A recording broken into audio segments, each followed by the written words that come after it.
My name's Alex Osterwalder. I'm the lead author of Business Model Generation and co-founder of a company called Strategizer.com. As you might know, I'm passionate, almost obsessed by business models, great business models that make a difference. And I'm really curious to hear about your guys' business models. Alex, thanks so much for taking the time to set aside and talk with us. So I'm Phil, and I am the founder or co-founder and CEO of Kenai Sports. And I am Charlie. I am co-founder and COO of Kenai Sports. Great, cool. Tell me a little bit about your business model. So we started Kenai Sports originally as a different kind of apparel company. It was originally a traditional polyester cotton shirt company that we had made for athletic wear for a lot of different sports and athletes around the world. When we decided that we needed something new and exciting that would really give us a foothold and make a dramatic difference to our customer base, we founded Kenai Sports as a sustainable apparel company. So that actually means we're taking trash from landfills all across the country and turning it into performance sportswear for our two main customer groups, university and college athletic programs, and state and public agencies. So that's police, fire, EMS, the Department of Corrections, and we hold a contract in a couple states to provide that wear to them.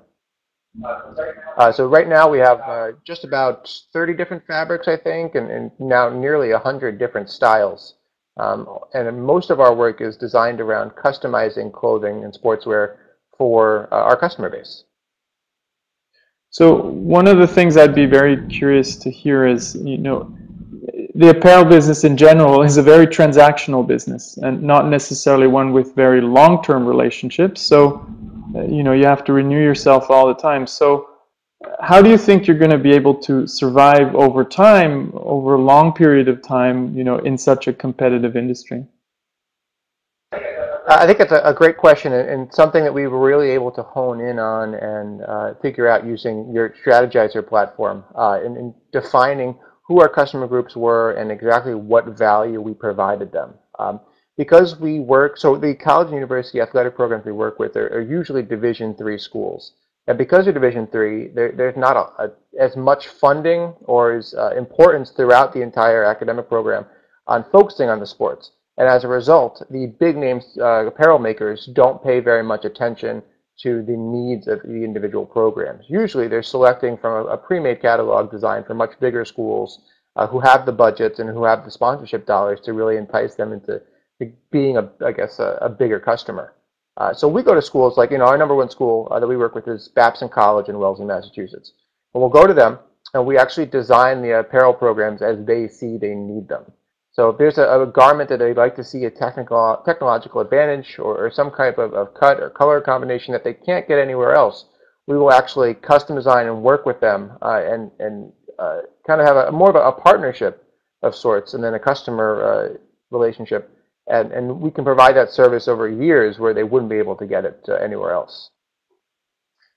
So that sounds pretty interesting. So one of the questions, just follow up on that, is, great business models make it hard for customers to switch to other companies. So they don't just provide great value, but it's actually very hard for customers to switch to competitors. This is what in economics you call switching costs.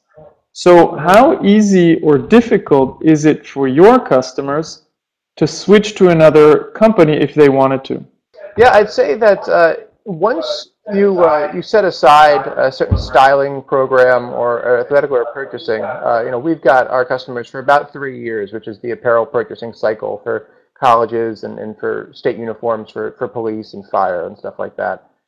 So we have them for a group of time, but a lot of our customers are so focused on the good that they're doing with the apparel purchasing that they've become long-term customers because they see the value in working with our company. So, in the business model canvas on the right-hand side, I talk about the things that are related to customers, the front stage, if you want, of the business model. Now, there's also the backstage, and you were already talking a little bit about how you are producing, these things in a different way. Could you tell me a little bit more about that and the cost structure of your business model? Do you have a higher cost structure than some of your competitors that might produce in China, or is it similar? And Yes. Yeah, in the beginning, our cost structure has been elevated. I mean, we're making everything in the U.S. and Canada, so inherently it's a bit more expensive. And a lot of our costs are invested into research and development. But what we're seeing is that as we develop more and more, we work more and more with customers between economies of scale and improving our processes. We're noticing our unit costs are decreasing, and we're also seeing that we can kind of, in the meantime, we can justify that premium price increase because we're doing something so new and providing these colleges and state universities a tangible means of going green. They're willing to pay that premium right now, knowing that we're going to get them products at a more efficient rate in the future, because as the technology becomes more and more prevalent, it's going to be a lot easier for us to make the same thing in a more efficient manner. so one of the things I like to ask is about your customers' pains and gains, and you were already talking a little bit about their desire to go green, but maybe at least at the beginning at a higher cost. And we all know that higher costs are also often the first victims to when they're budget costs. So what I would like to know from you is, do you have a good idea if those customers that you are targeting, the universities, have other big pains and outcomes that they desire that you already know you could address in addition to the more sustainable and green aspect? Yeah, I would say one thing that we found is, I'll talk more about a meeting we had with Department of Corrections. One pain we can definitely address is a lot of contract purchasing is they choose from a set list, and the customization just isn't there. So what we can provide them is, I mean, they have to choose a set style and they're kind of set with it. What we did is we had a meeting with the Peabody Police Department, and Phil led the discussion talking with the police chief as to what he wants. And then from there, we developed a solution as opposed to what's out there right now. They just have to choose from it. What we can provide is that custom option that fits exactly what they're looking for in a sustainable, high-performance way. So you seem to be I focusing jump in on that real quick.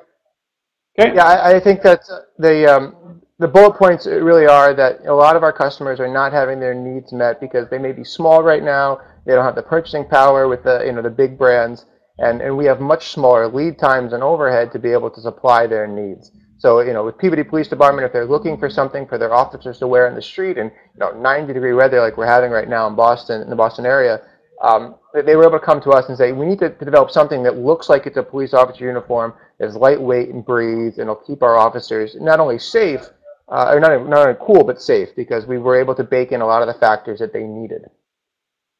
So it seems that you're focusing, at least to start with, on a niche market. It might be pretty profitable and big niche market, but tell me a little bit, how big is this market now? And what are the next steps that you're targeting beyond this first set of niche markets?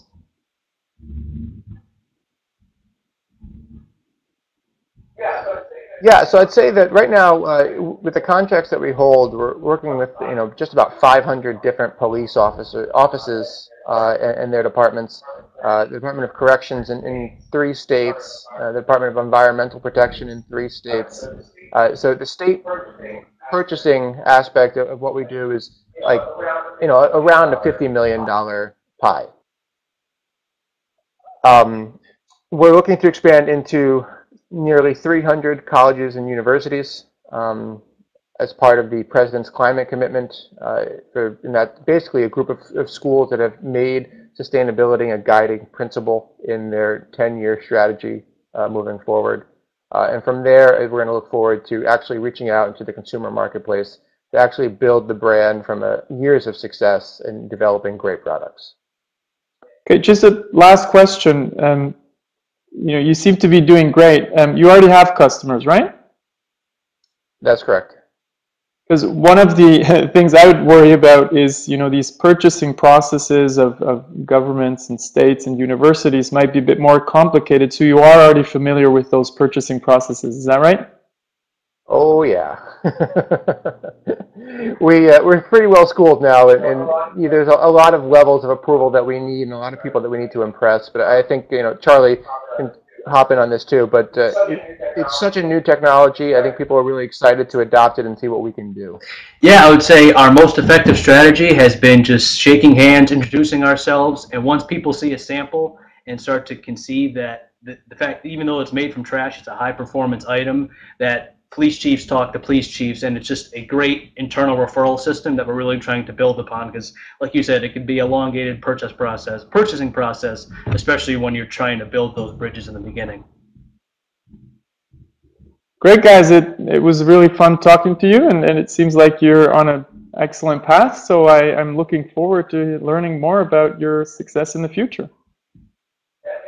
Yeah, thanks so much for your time. I really appreciate it. Yeah, we enjoyed using your business model platform. It's always good for us to kind of take a look back and really evaluate all parts of the business because it's very important to our success both in the present and the future at Kenai. So thanks again, Alex. My pleasure. Good luck, guys.